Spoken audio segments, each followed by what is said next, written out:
Bonsoir à tous, merci de nous rester fidèles. Tout de suite le sommaire de votre journal. Sa Majesté le roi Mohammed VI Amir al-Mu'minin accomplit la prière du vendredi à la mosquée Al-Hadi à Salé. Au début de son prêche, l'imam souligne que l'unicité véridique exige de tout fidèle de percevoir le bien et le mal comme des propriétés divines, tant que c'est le Tout-Puissant qui accorde la grâce et fait disparaître le mal.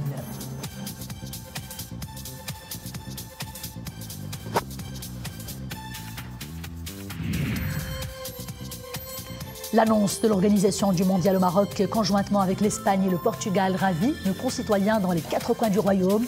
Un événement historique où les valeurs fédératrices du foot seront célébrées au Maroc, terre d'accueil des grands événements mondiaux, terre aussi d'hospitalité où la passion foot et l'esprit de partage ont toujours régné.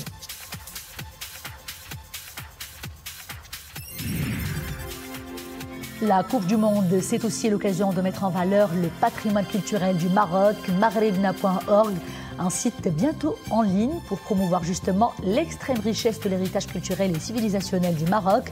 L'idée est de fédérer la jeunesse marocaine autour d'un projet artistique citoyen, une vitrine fruit d'un sérieux investissement sur le terrain de Selma Ben Saïd avec ses partenaires de la plateforme Diana Maroc et de la fondation Maghribna. Elle est l'invitée de ce journal. Bonsoir, Sa Majesté le roi Mohammed VI Amir al-Mu'minin a accompli aujourd'hui la prière du vendredi à la mosquée Al-Hadi à Salé. Au début de son prêche, exige de tout fidèle de percevoir le bien et le mal comme des propriétés divines.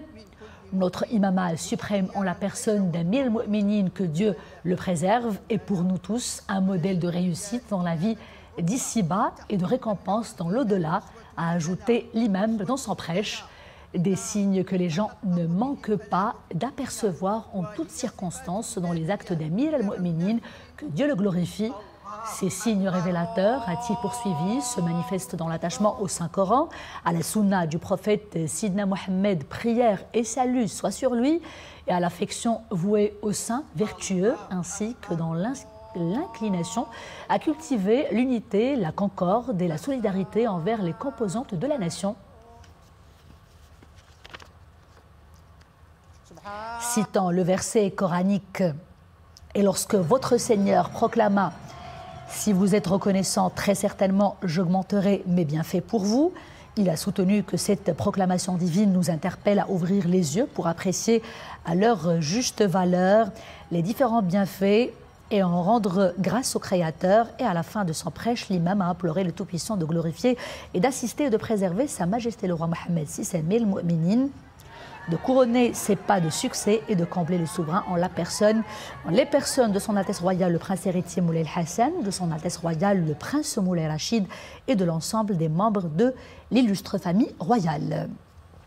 Et à présent, ce message de condoléances et de compassion adressé par Sa Majesté le roi Mohammed VI à la famille du journaliste feu Jean-Pierre Al-Kabash. Dans ce message, le souverain souligne avoir appris avec émotion la triste nouvelle du décès de Jean-Pierre Al-Kabash, adressant en cette triste circonstance aux membres de la famille du défunt et à travers eux à ses amis et à ses proches ses sincères condoléances et l'expression de sa profonde compassion, nous tenons à rendre un vibrant hommage à la mémoire de cette grande figure du journalisme qui a marqué l'histoire de la radio et de la télévision française, écrit Sa Majesté le Roi dans ce message, ajoutant que la passion du défunt pour la vérité et son talent incontestable ont illuminé le paysage médiatique et continueront d'inspirer les générations futures. Le ministre des Affaires étrangères et de la coopération africaine et des Marocains résidant à l'étranger, Nasser Bourita, a reçu aujourd'hui à Rabat le secrétaire général du comité exécutif de l'Organisation de libération de la Palestine, le ministre Hussein Al-Cheikh, l'occasion pour M. Bourita de réitérer la position constante du Maroc vis-à-vis de la question et de la cause palestinienne et de la ville d'Al-Quds al-Sharif. Monsieur Hussein Al-Cheikh n'a pas manqué pour sa part de louer notamment les efforts politiques et diplomatiques déployés par Sa Majesté le Roi, président du comité Al-Quds.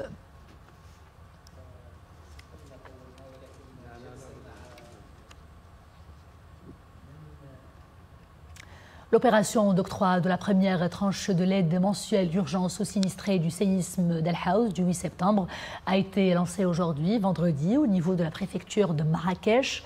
Cette opération qui intervient en application des hautes instructions de Sa Majesté le roi Mohammed VI s'est déroulée en présence des représentants des autorités locales. L'opération se déroule dans de bonnes conditions, comme vous le voyez sur ces images.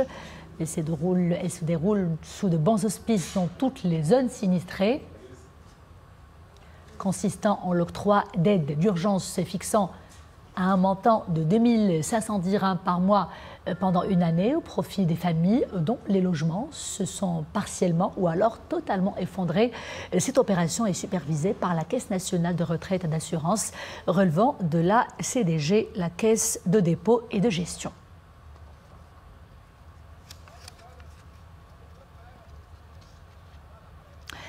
La directrice générale du Fonds monétaire international, Kristalina Georgieva, est arrivée aujourd'hui à l'aéroport Mnara de Marrakech et à J-2 des assemblées annuelles FMI et Banque mondiale qui donc vont se dérouler du 9 au 15 courant à Marrakech. Accueillie à l'aéroport international Marrakech Mnara par Madame Nadia Ftah Alaoui, ministre de l'économie et des finances, Madame Georgieva a dit toute sa joie de venir au Maroc pour assister à ces assemblées.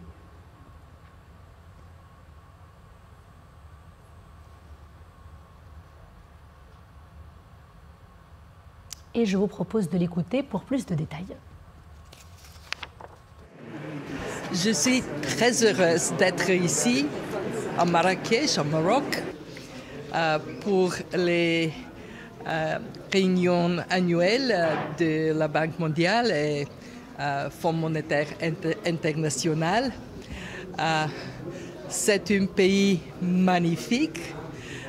Les peuples du Maroc sont forts et nous sommes ensemble de démontrer la solidarité du monde avec le pays que j'aime beaucoup. Merci.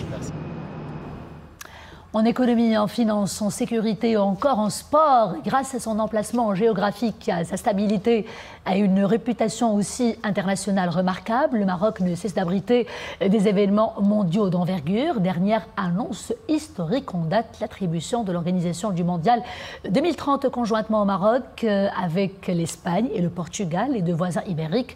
Et c'est le couronnement d'une vision royale stratégique, celle d'investir dans le sport, incontournable vecteur, comme vous le savez, de développement socio-économique. Zakaria Mokimbillah. 29 ans après la première candidature du Maroc pour organiser la Coupe du monde de football, le grand rêve se concrétise enfin. L'attente a été longue, mais la persévérance a fini par payer. L'attribution au Maroc de l'organisation de la Coupe du monde de football 2030, conjointement avec l'Espagne et le Portugal, est un pari réussi. Grâce à la clairvoyante stratégie royale, catalyseur de toutes les initiatives réalisées pour développer le sport national et le football en particulier. بعد متوسطي افريقي له من الاستراتيجيه له من المخطط. L'attribution de la Coupe du monde au Maroc, à l'Espagne et au Portugal traduit la dimension méditerranéenne et africaine de notre pays. La stratégie royale pour le développement du sport comme levier de développement humain et d'investissement économique en Afrique dont de très bons résultats. Le dossier marocain a été préparé avec beaucoup de soin.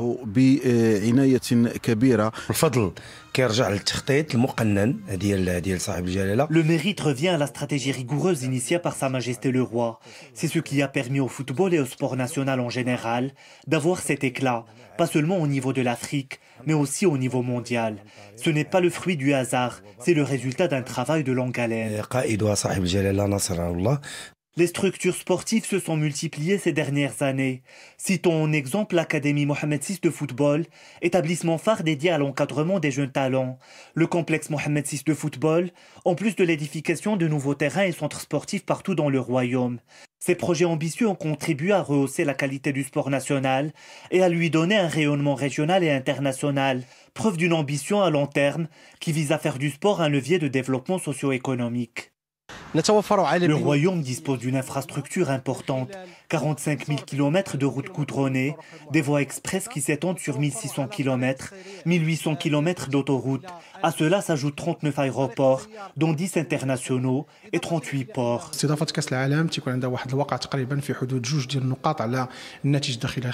L'organisation de la Coupe du monde de football contribue à augmenter le PIB de 2 points, conséquence des investissements réalisés dans l'infrastructure du pays.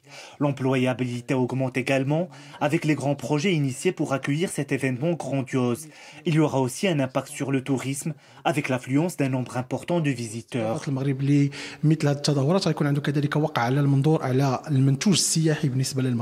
Fort de ses infrastructures sportives et touristiques, le Royaume s'apprête à accueillir la plus grande manifestation sportive mondiale. L'ensemble des intervenants sont appelés à redoubler d'efforts et aller de l'avant pour réussir l'édition Maroc, Espagne et Portugal 2030. Cette édition historique sera organisée un siècle après la première Coupe du monde de football en Uruguay. Les organisateurs comptent d'ores et déjà en faire une édition exceptionnelle. Pourquoi pas la meilleure de l'histoire de cette compétition? Et pour en parler plus longuement avec nous en direct depuis Casablanca, le journaliste sportif Amine Lamri. Amine, bonsoir. Pour faire de ce mondial, nous le disions, en 2030, une grande réussite et une édition mémorable, Sa Majesté le roi Mohamed VI a réitéré l'engagement du Royaume du Maroc à travailler en parfaite synergie avec les instances en charge de ce dossier dans chacun des pays hôtes. Le souverain qui a aussi nommé Fawzi El-Rjah, président du comité Coupe du Monde 2030. L'heure est donc d'ores et déjà désormais au travail. Amine Lamri, il est question de procéder en tout cas par priorité. Quelles sont les priorités exactes du moment? Bonsoir Nissine. Évidemment, la priorité est maintenant de s'entendre avec nos homologues de l'Espagne et du Portugal, d'abord sur le nombre des matchs que chaque pays va accueillir, et ensuite sur les sites et les villes qui peuvent être les hôtes de cette Coupe du Monde de 2030. Ensuite, bien évidemment, il y a déjà un travail en cours qui est fait au niveau des stades de Tanger, de Rabat, de Marrakech et très prochainement de Fès et Casablanca. Mais il y a toute une mise à niveau qui devra être faite au niveau des installations touristiques. Par exemple, la capacité litière de chaque ville qui sera haute par la suite. Et bien évidemment, il faudra se mettre au diapason avec le cahier de charge de la FIFA. Il faut savoir que si la FIFA n'a retenu que la candidature unique Maroc, Espagne, Portugal, elle devra quand même être ratifiée par le congrès de la FIFA en décembre 2024. Sans oublier, Amine Lamri, le renforcement aussi du transport. Vous avez évoqué la préparation des stades, le renforcement des infrastructures. Amine Lamri, d'ailleurs, dans l'une de ses interviews accordées à nos confrères d'une radio privée, le président de la Fédération royale marocaine de football, Fawzi El-Rjah, a émis en tout cas le souhait de tout le monde que la finale se tienne chez nous, au nouveau stade de la mythique Ville Blanche, Casablanca. Et si ce nouveau rêve, ce deuxième rêve devenait réalité? Votre commentaire, Amine Lamri? Ben écoutez, moi je suis très confiant parce qu'on a vu déjà assez de rêves se réaliser pendant cette courte période de 12 mois. D'abord, on a atteint la demi-finale de la Coupe du Monde. Notre équipe sélection féminine a aussi atteint les huitièmes de finale d'une Coupe du Monde, etc. On a remporté un titre U23 en Afrique. Et donc, je pense que le futsal, l'organisation aussi de la CAN 2025. Exactement. Et donc, à partir de là, nous sommes en train de vivre un rêve qui a duré 3 décennies, qui est celui d'accueillir la Coupe du Monde. Pourquoi pas ne pas rêver et avoir l'ambition d'accueillir la finale de la Coupe du Monde? Je pense que c'est légitime et je pense que ce sera l'un des points forts des négociations avec nos homologues espagnols et portugais. Je ne me fais pas d'interdit par rapport à ce rêve-là et je pense que c'est une ambition légitime pour tous les Marocains et Marocaines. Et le rêve est clairement permis. Amine Lamri, cette édition en 2030 revêt une double symbolique, rappelons-le. Il y a d'une part le centenaire de la FIFA et d'autre part la tenue de ce mondial dans 3 continents en même temps, comme une ode, on va le dire comme ça, à un monde uni. Comment notre pays pourrait-il justement tirer profit, cette fois-ci sur le plan économique, d'un coup d'accélérateur? Le coup d'accélérateur économique généralement et traditionnellement généré par ce genre de manifestation mondiale. L'Espagne de l'après-mondial s'est complètement métamorphosée. Évidemment, il y a des retombées économiques très importantes. Il faut savoir faut être honnête avec les gens, la FIFA en fait emporte le principal des recettes qui sont liées au match, c'est-à-dire les droits télévisés et les recettes de vente de billetterie, ainsi que les sponsors qui vont arriver avec la Coupe du Monde. Donc le pays organisateur ou les pays organisateurs profitent, comme un professeur de l'économie avait dit dans votre rapport, que c'est des points de PIB qui vont s'ajouter vu les investissements dans l'infrastructure. C'est une employabilité. Les Espagnols, par exemple, et les Portugais tablent sur 100 000 emplois générés directement par la Coupe du Monde 2030. Il y a aussi des recettes liées au tourisme parce que rien qu'au Qatar, par exemple, qui s'est joué dans une saison qui n'est pas assez haute, qui est novembre-décembre par rapport au tourisme mondial, ils ont accueilli 1,5 million de touristes. Alors qu'ici au Maroc, en Espagne et au Portugal, je pense que le chiffre sera beaucoup plus important. Donc toutes ces retombées-là, à toutes ces retombées-là, s'ajoute évidemment l'image du pays, le soft power, le fameux soft power. On a vu que l'Espagne n'a pas directement bénéficié des recettes de tourisme en 1980, mais ça a permis à l'Union européenne de faire confiance en l'Espagne parce qu'elle a été capable d'accueillir un événement grandiose. Et donc, par la suite, 4 ans par la suite, en 1986, l'Espagne et le Portugal ont intégré l'Union européenne. Donc, je pense que les retombées économiques, bien évidemment, elles sont là, elles sont plausibles, elles seront là, Inch'Allah, en 2030.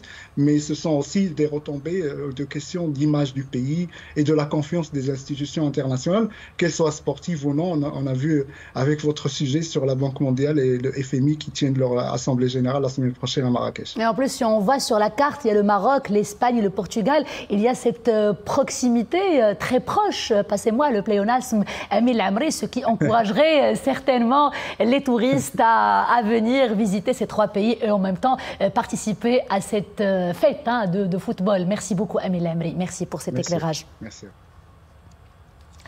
D'ici 2030, l'heure est donc au travail pour renforcer les infrastructures et permettre à notre pays d'être fin prêt pour relever ce défi, nous le disions avec notre invité, défi titanesque, pour laisser aussi sa marque une fois de plus sur la scène internationale avec une organisation remarquable et mémorable. Cet événement sportif de grande envergure représentera aussi une expérience unique où les nations vont s'unir sous la bannière du sport, le sport qui brise les barrières et qui crée des souvenirs qui vont durer certainement toute une vie. Les Marocains, en tout cas, de Tanger El Gouira, s'impatientent et ne cachent pas leur grand bonheur. Dominique Orlando et Asma Tezi. C'est le sentiment de fierté qui prédomine chez tous les Marocains depuis l'attribution à l'unanimité de l'organisation de la Coupe du Monde 2030, qui sera celle du centenaire de cette compétition footballistique planétaire. Annoncée au peuple marocain par Sa Majesté le roi Mohamed VI, la nouvelle a tout aussitôt fait chavirer de bonheur l'ensemble des citoyens, alors saisis par une joie des plus instantanées.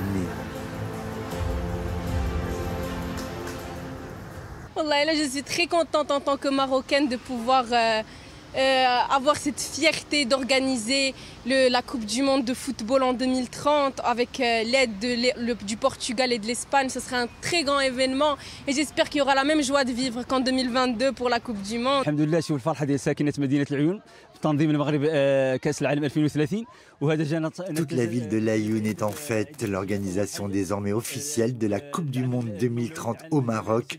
Nous la devons à Sa Majesté le Roi et au vouloir de tous les Marocains.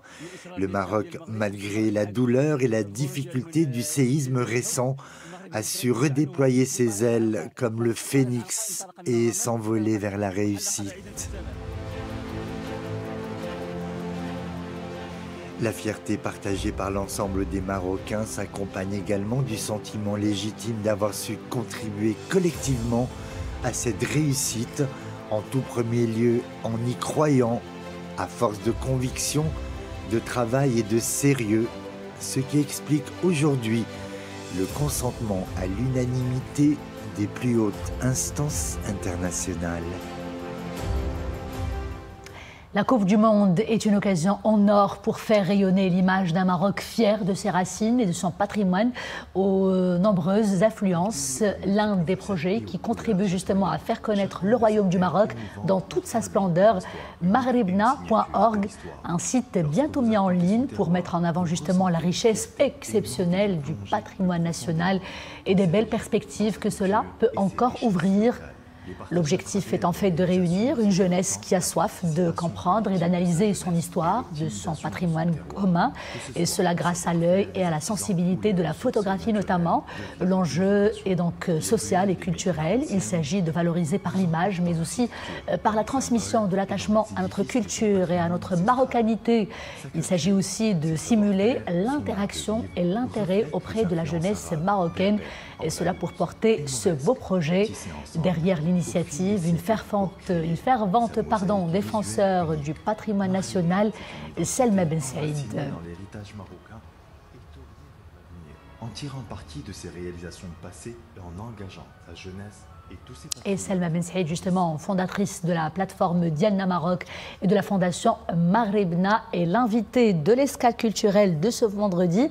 Selma Ben Saïd, bonsoir. Une Coupe du Monde, nous le disions, c'est d'abord un grand spectacle de foot, mais c'est aussi l'occasion idéale pour le pays organisateur, en l'occurrence le Maroc, de mettre en valeur, on va le redire, toute la palette de son riche patrimoine culturel et civilisationnel. Vous qui êtes une fervente défenseur de l'identité de ce Maroc, justement, de quelle manière nous, Marocains, nous pourrons profiter de cette belle opportunité? Nous avons parlé tout à l'heure avec notre invité sur le volet économique, cette fois-ci sur le plan culturel, comment on peut en profiter pour faire rayonner davantage ce grand héritage culturel? Selma Ben Saïd. Bonsoir à tous. Merci pour votre invitation. Alors, je voudrais déjà revenir sur l'organisation de la Coupe du Monde en 2030. Je félicite Sa Majesté d'abord et tout le peuple marocain pour ce choix, pour cette sélection. En fait, c'est une traduction qui est juste remarquable et extraordinaire d'une politique de développement royal qui s'inscrit sur 20 ans quand même de travail acharné de la part de notre Majesté, que Dieu l'assiste, et des citoyens marocains. Aujourd'hui, effectivement, c'est une histoire qui se réécrit, c'est une histoire qui continue, c'est un passé qui revient avec toute sa splendeur, et c'est un futur qui se réécrit, mais qui aussi va être en fait orné de réalisations, de regards, d'exploits, de victoires. Grâce bien sûr aux champions de la Coupe, déjà avec Qatar, tout ce qu'on a vécu, il y a toute cette solidarité, cette joie en fait qui a alimenté toute la Coupe en fait de Qatar. On revient bien sûr à cet esprit, à cet élan patriotique, à cette fierté, à cet engagement plus tard, parce que bon, la Coupe du Monde et une victoire, c'est pas juste momentané, mais ça dure des mois, ça dure des années. Et aujourd'hui, ce qu'on va vivre encore va être encore plus remarquable, plus extraordinaire. Le fait de l'organiser déjà avec nos voisins, c'est qu'on revient sur une histoire déjà passée, déjà vécue. Il ne faut pas oublier que l'Andalousie musulmane est en Espagne, ou plutôt voilà, l'Espagne musulmane était l'Andalousie, faisait partie du Maroc.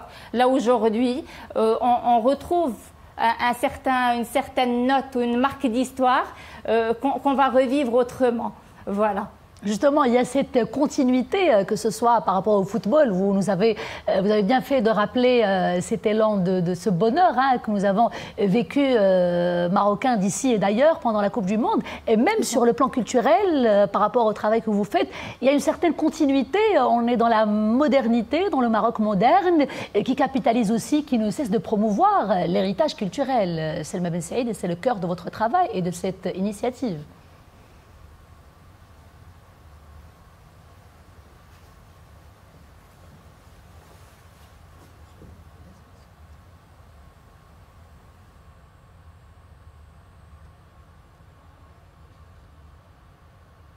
Madame Selma Ben Saïd, vous le recevez?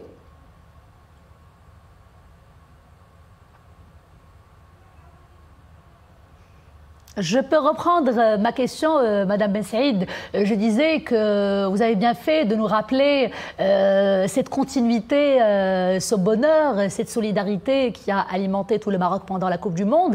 Et bien, même sur le plan culturel, quand on reprend votre travail, cette continuité, en fait, un Maroc moderne qui ne cesse de promouvoir et de mettre en avant toute la richesse de son héritage culturel. Madame Selma Ben Saïd, c'est cela.